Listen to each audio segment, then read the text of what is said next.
So I didn't put this on the syllabus in terms of reading, but I wanted to talk about it because it's really an important chapter in terms of the Vajrayana practice. So this is chapter 6. I'm skipping the brief chapter 5. You can read through that and look at this one on how to follow a spiritual friend. And the term spiritual friend in this context is referring to a teacher, lama, guru, whatever title you want to use there. And at the bottom of that intro section, right above examining the teacher, he says, firstly by examining the teacher, then by following him, and finally by emulating his realization in actions. So these are the three phases that he's talking about in terms of our practice as students. First we examine the teacher, and then when we select to actually follow that teacher, then we follow them, listen to their teachings and so forth, their instructions, and then we emulate their realization and action. So we act as they do, what we see them doing to the best of our ability. So the first one is examining the teacher. So ordinary people like us are easily influenced and always follow a teacher, a spiritual friend. So we want to be careful about our influence. And so a lot of this is about selecting a teacher and how to go about doing that. So below the first quote there, a few lines, the last line of that next paragraph, he says, the teacher should possess at least the following qualities. And the first one is that he should be pure. In terms of external vows, the pratimoksha, inner vows of the Bodhisattva, secret vows of the secret mantrayana. So those are sometimes called the three vows, the three sets of vows. For the most part, they apply to monastics, but some of those would also apply to us as yogis and yoginis or lay practitioners as a part of that. He should be learned in the Tantra Sutras and Shastras. Shastras are the commentaries. The Sutras are those that are said to be the teachings, the actual words of the Buddha or one of his closest disciples. Tantras are a little bit different category of texts that are associated with specific kinds of practices and are words of an enlightened being, but come down in a different context than through Shakyamuni Buddha. And then he says that the heart should be suffused with compassion. He loves each one like his own child. He should be well versed in ritual practices, and that's going to vary. In the East, they like ritual practices. In fact, one of our teachers said to me once that he doesn't like teaching in Asia because that's all they care about is the ritual. They don't care about the other part. Whereas in the West, we care much less about ritual and focus on really what is the meaning and so forth. And so the next one is practice with meaning of the teachings. And then he should have actualized himself, his achievements of riddance and realization. He should be generous. His language should be pleasant. He should teach each individual according to that person's needs and act in conformity with what he teaches. So watch your talk. And then on the next page there are some more, starting on the fourth line here, talking about some of the Mantrayana teachings. They should have maturity in terms of a stream of ripening empowerments. They should have a continuous, unbroken lineage that they represent. They should not have transgressed the samayas and vows that they have taken. They should not have disturbing emotions, negative emotions and thoughts. Be calm and disciplined, master the entire meaning of the ground path and result tantras. They should be liberated. The well-being of others should be their sole concern, and their heart should be full of compassion, seeing samsara as suffering. They should feel great sadness and encourage the same feeling in others. They should be skilled at caring for disciples and use appropriate method for each of them. Having fulfilled all the teacher's commandments, they should hold the blessings of the lineage. Or some of the teachers that I have had will go through a list like this and say, or at least have some of these, because the list of all of those to perfection is something very difficult for someone to have, and there just aren't very many teachers at that level. But it's very important to have at least some of those. And one of my teachers said, well, maybe I have at least one of those. So it's important that that's the ideal, that we have teachers that have those kind of characteristics so that they can be particularly helpful to us as a part of that. But that is a description of, as it says in this quote right below that, the extraordinary teacher. It's not just our common teachers like myself. Then below that quote, it says, on the other hand, there are certain kinds of teachers we should avoid.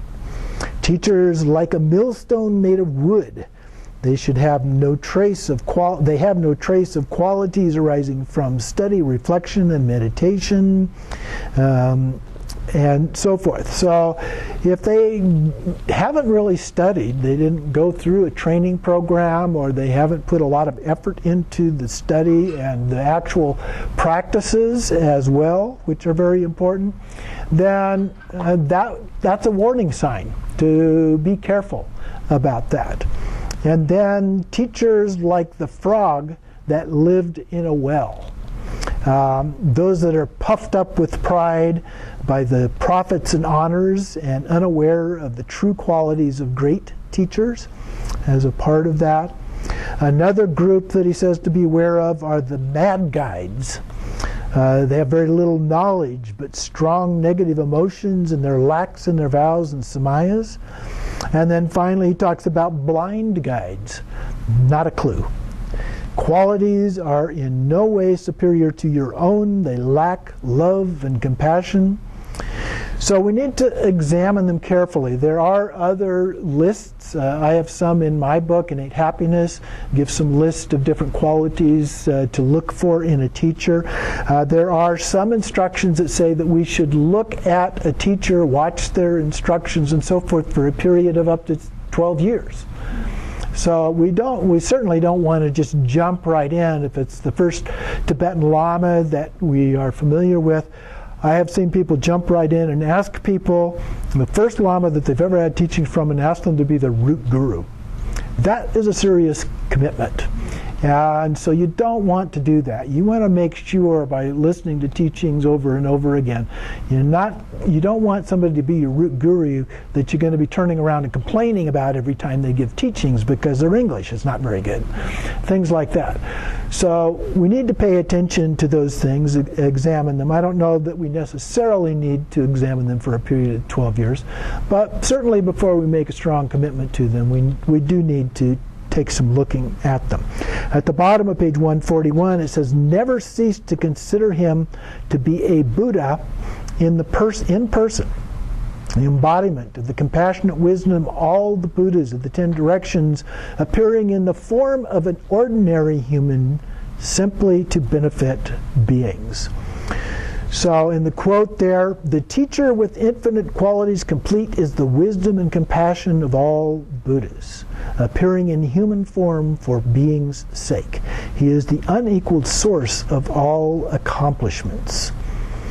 And then the second line in the part below that, he makes his everyday conduct conform to that of ordinary people, but in reality his wisdom mind is that of a Buddha. So he is utterly different from everyone else. And it reminds me a little bit of the statement from Padmasambhava, my view is vast as space, but my behavior is as fine as barley flour. And so that's one of the things that we need to think about as we're looking at teachers. What is their view? What is their background and so forth as a part of that? But also their actions. How do they act and behave? What is their commitment in terms of the Bodhisattva vow and so forth? And so then he says, teacher with all of these qualities is like a great ship. And then on the top of 143 there, he says, it's like rain falling from a cloud. And then in this quote, he is the great ship carrying us beyond the seas of samsaric existence, the true navigator, unerringly charting the sublime path. the rain of nectar quenching the inferno of emotions and actions, the sun and moon dispelling the darkness of ignorance. He is the earth, immensely patient, the wish-granting tree, source of help and happiness, the perfect vase containing the treasure of the Dharma. He provides all things more than a wish-granting gem. He is a father and mother, loving all equally. His compassion is vast, as swift as a great river. His joy is unchanging, like the king of the mountains. His impartiality cannot be disturbed, like rain from a cloud. And of course, it should go without saying that this could also apply to her, or she, as the case may be grammatically. Certainly applies also to female teachers. And then such a teacher is equal to all the Buddhas in his compassion, his blessings. Those who make positive connection with him will attain Buddhahood in a single lifetime. So particularly in this tradition, it's very important that we have a relationship with the teacher. It's not always possible that it's a personal relationship because teachers here tend to come and go. We don't always have an opportunity to meet with them regularly and discuss our practice and so forth. So that is a little bit unfortunate, but we need to take advantage of whatever opportunities that we do have. If we have questions, then in our Sangha you can ask me. If I don't know, I can ask Kenshin Lama or one of the other Lamas that we have a connection with, and so forth. But if it's somebody who doesn't have a personal teacher, they don't have common regular interaction with a teacher like that, then it is much more difficult to do that. So we have to be careful in selecting a teacher to be able to do that. And if you can at all find someone that you can then relate to, and there are some online discussion things, groups where people can ask questions and people that ostensibly at least, have a good background. Some of them seem to have good backgrounds. I run across those every once in a while when I'm trying to find some information about a particular topic.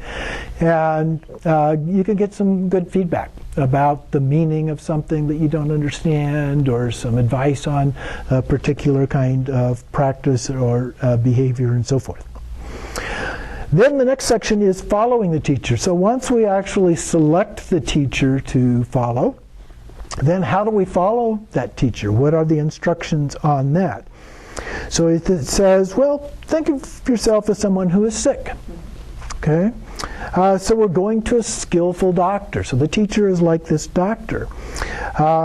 Travelers on a dangerous path need an escort. Merchants crossing the ocean trust their captain. Wayfarers on a ferry entrust the boatman. In the same way, we must follow the teacher, a spiritual friend. It goes on through some other examples here. There's the quote here refers to the same thing we just talked about. And then the next paragraph, a courageous disciple, armored with the determination never to displease his teacher, even at the cost of his life, so stable-minded that he is never shaken by immediate circumstances, who serves his teacher without caring about his own health or survival, and obeys his every command without sparing himself at all, such a person will be liberated simply through his devotion to the teacher. Okay? That's a pretty powerful statement about that. I mean, that means even without having actually done any practices on the surface. Of course, if you're really devoted to the teacher and you're seeing the teacher, they're going to give you some instructions and things to do as a part of that. But the implication here is, and in the quote, the last line of the quote right below that, it says, you will be freed by the strength of devotion alone. So devotion is really, really important in this particular branch of Buddhist practice. And then just below that quote, you should have so much confidence that you perceive him as a real Buddha. You can recognize the wisdom underlying his skillful actions and grasp whatever he teaches you. Feel immense loving compassion for all those who are suffering. Respect the vows and samayas. Be peaceful and controlled in all your deeds, words, and thoughts. Accept whatever your teacher and spiritual companions may do. Be so generous that you can give the teacher whatever you possess. Your perception of everything should be pure, not always critical and tainted. Restrain yourself from doing anything harmful or negative. Now again, some of these are a little bit on the extreme side, but it gives us kind of an idealistic view of the kind of things that perhaps we could do. But then in the quote he says, have great faith, respect the vows and samayas, be broad-minded and generous, have pure vision and a sense of self-restraint. Notice that the quote's not quite as extreme as the actual comments that he provided there. So then, at the very bottom of the page, we're avoiding anything that would displease him, never getting angry or resentful, those kind of things. He says things like the teacher should be like a boat or a bridge, smith's anvil, a servant, a sweeper, somebody, always take the lowest position. Like a bull with broken horns, we abandon arrogance and respect everyone. So a number of different things that are also related there. And then the paragraph in the middle of the page below the quote there, it's on page 145, there are 3 ways to please the teacher and serve him. The best way is known as the offering of practice. So doing the practice is actually the best thing that you can do. Any teacher whose students are following and actually doing the practices, that's what they are offering as a teacher, is to help you do the practice. They're offering a practice for you to take advantage of. So if you don't take advantage of that, their effort was wasted. And so, of course, they would rather that not be wasted. And so you need to do that. The middling way is service with body and speech. So doing different things that you can physically to help out in one way or another. The lowest way is by material offerings, giving things. Now here it's talking about giving them to the teacher. When people want to offer me things, I usually say, well, give it to the Sangha. To the organization. I appreciate it when people want to give me things, but I would rather have it go to the Sangha as a whole. And then just above the bottom there, just below that second quote, however incomprehensibly the teacher may behave, always maintain pure perception and recognize his way of doing things as skillful methods. Now that can be kind of challenging at times, especially depending on the teacher. If some of them, we've seen cases of a number of teachers in the last few years that have done things that were certainly inappropriate to do. And these kind of statements can get students in trouble by saying, well, you got to do it no matter what they say. But that's not really true. Even though there are statements that say that kind of thing, there are points at which you can sever your relationship with a teacher when that kind of when they're not following ethical precepts themselves and so forth. You can make a choice to change those kind of things. Now let's skip over to page 149 then. The third one is emulating the teacher's realization and actions. Now you can go through and read those other things. It gives you some additional insight into some of the things that are appropriate or inappropriate to do. But third category is emulating the teacher. So you're viewing the teacher as a Buddha, and so then you're trying to do your best to also be a Buddha. You're acting as if you are a Buddha. Kind of a role play, if you will. And that's what Tantra practice is. When we do deity yoga practice, we're imagining ourselves as the Buddha, a Buddha, whatever deity, particular deity you've selected for that purpose, and we're acting as if we are that Buddha. But when we get up off the cushion, if you read the instructions carefully, most of them will say, get up in meditative equipoise as that particular deity. So the idea is you continue that role play not just on the cushion, but in your life, which is what's important. Being a great meditator is not that important. It's a great practice for the rest of your life. But if you don't apply it in the rest of your life, you're missing the whole point. Okay? So very important that we do that kind of thing. So emulating the teacher's realization and actions. So you should be like a swan gliding smoothly on an immaculate lake, delighting in its waters without making them muddy. That was a nice little quote. Kind of catch the essence of what we're talking about here. So just some of the things that are referenced in this part is he talks about serving the teacher's daily needs. Now, usually in our context, we're not going to see a teacher on a daily basis, especially the Tibetan lamas. We see them once or twice a year, maybe. And also giving an empowerment or teaching. When they're doing that, he becomes indivisibly one with the Buddha. So that's particularly important, is viewing them. When they're giving the empowerment, view them as the Buddha giving that empowerment. And then you make offerings for them as best you can. And then deity practices in the generation stage, the nature of all of them is nothing other than your own root teacher. So we're viewing our root teacher as that particular deity when we do that practice, even though they may look like some particular form of deity. And then blessings will come swiftly when we do that, through the power of our devotion.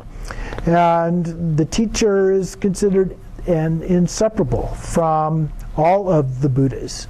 And in the intermediate state, there is a connection between that and the teacher's compassion and prayers. And then he goes through some different categories here. So he says, in the first place, check the teacher before becoming committed through empowerments, teachings, examine with care. Now, in our context, a lot of times you got to sit through an empowerment to get any idea at all about the teaching, because that may be the only experience you have with them, or they may give some other teachings, but you may not have that opportunity for a very personal kind of a relationship. But from the moment you start to follow him, have faith in him, and see him with pure perception, thinking only of his virtues and seeing whatever he does as positive, looking for flaws will only bring you inconceivable ills. To examine the teacher, whether or not he has all the qualities described in the sutras and tantras, in particular what is absolutely necessary is to have bodhicitta. And then examining the teacher could be condensed into just one question. Does he or she have or not have bodhicitta? And I would concur with that. Other lists say the same thing, that loving kindness and compassion, bodhicitta, is the single most important thing in a teacher.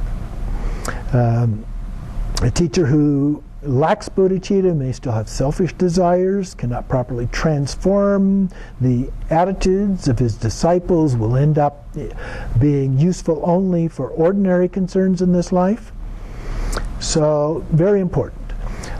Then he talks about some forms of teachers being even worse. Charlatans, pretending to be saints, abound. The greatest of all teachers is the one with whom we are linked from former lives. Now that may not always be obvious, of course, but if we just have a sense of that sometimes, then maybe we did. But if we look at it in terms of all beings have been our mothers, we have had at some point or other, we have had a relationship with that. But I think the point that's being made here is that it should really feel like we had some kind of a close relationship with that particular person, that teacher. So simply to meet him, simply to hear his words, or even just his name can transform everything in an instant. And then the middling phase, so that's the first phase. The middling phase then is following the teacher. So obey the teacher, pray to him with faith and devotion, ask for advice and so forth. And then the final phase is emulating the teacher's realization and actions. So here every action is an imitation. So we're acting as if. So he who imitates best acts best. It could be said that the practice of Dharma is to imitate the Buddhas and Bodhisattvas of the past. And that's the point that I like to make in deity yoga practice. I think that is the essence of what we are doing in deity yoga practice. There is, of course, a lot more to it than just that. But that is the power of it. And from modern psychology, we know that when you practice as if, and you actually try to behave as if, that is a very powerful way of learning something. They do it with Olympic caliber athletes, professional athletes, and so forth all the time. They do it with lots of other people as well. It's become a whole area within psychology about to help people improve their performance. Why shouldn't we? It's a very powerful means of doing that. So whenever you do those practices, think of yourself as being the deity. When you get off the cushion, think of yourself as being the deity. When you're making a decision, what would that Buddha do? Okay, and you think of it that way and try to get some help from that. And so finally then the quote in the middle of that page, 153, in the beginning skillfully examine the teacher, in the middle skillfully follow him, at the end, skillfully emulate his realization and action. A disciple who does that is on the authentic path. So that is the important thing. There's some other stories here that you might want to read and look at and get some other insights as a part of that. But we've covered the most important aspects of how to go about this, finding the teacher, following the teacher, and emulating the teacher. So next week then we will go on to part 2, the extraordinary inner preliminaries, so starting with taking refuge.